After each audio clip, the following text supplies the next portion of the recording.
Moi, je m'appelle Pascal Beno-André, le président de l'Église évangélique Lim. Merci. Et alors, première question, qu'est-ce que vous attendez de la COP 21?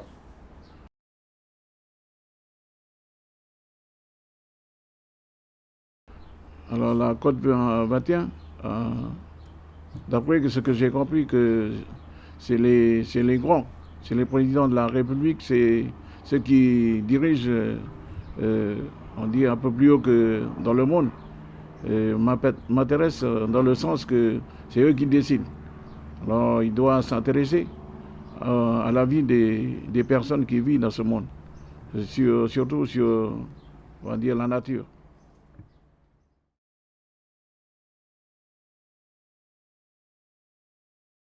Et en Nouvelle-Calédonie, la première réflexion que je vois en tant que, on va dire, citoyen de ce pays, ben, les 3 usines, c'est déjà beaucoup pour on va dire, la pollution.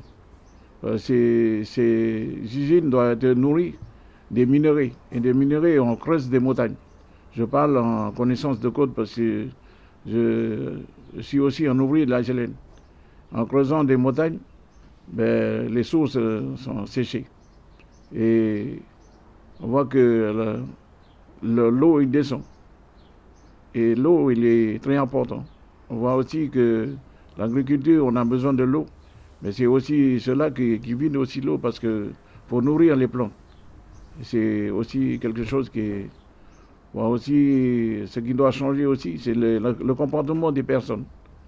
En ce qui concerne le feu, il détruit aussi. Parce qu'il brûle les montagnes, il brûle les arbres, et ça détruit l'environnement.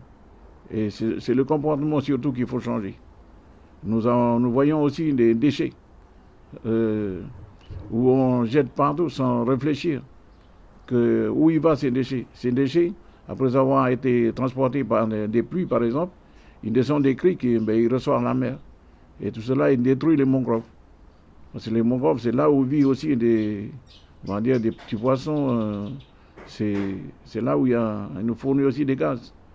Voilà, pour la vie des hommes et des femmes comme nous.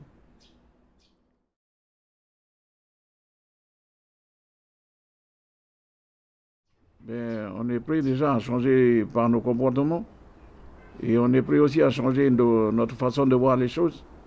Parce qu'on doit apprendre comment il faut vivre et surtout défendre la nature qui se dégrade.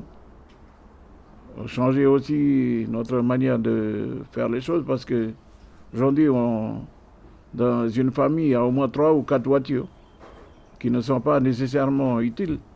C'est-à-dire qu'il y en a, c'est une voiture seulement. Ce qui n'est. Aujourd'hui, il y a trop de voitures. Par exemple, ici à Nomia, il y a trop de voitures que des gens. Enfin, c'est mes remarques.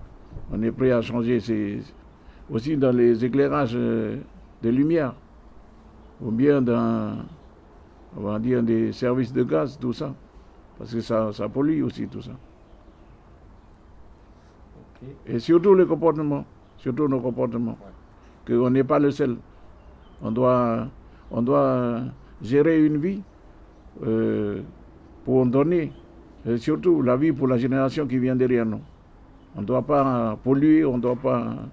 Dans la tête, il faut réfléchir dans ce sens. Qu'on est là pour un temps, il y a ceux qui nous suivent derrière, qu'il faut préparer un meilleur avenir pour eux.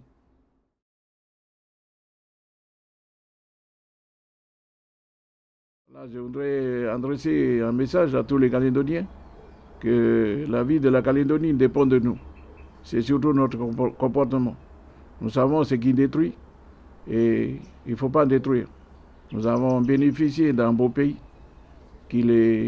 on appelle le caillou, la lumière, mais il faut qu'il continue dans ce sens pour transmettre à nos enfants qui viennent derrière nous et leur donner un beau pays tel que nous avons reçu de nos parents.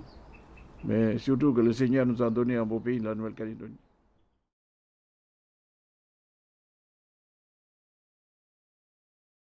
Voilà, comparé hier, rano, ne ngerwa tarum begi punan ni man, ngerna keri kimoru, ngerna wai mbiri punan cewon ne ki ya waya ni punan ni man, we na prangkari na waya ni morura na mani ne na wina kakauroi na win bare kakayane gramo wa dono je ki ne mere ne ba ve ki propalare ri ngar mangarauru kre wa dono wen na yare nambora ne joka kre nda tan nui ro kri yere joa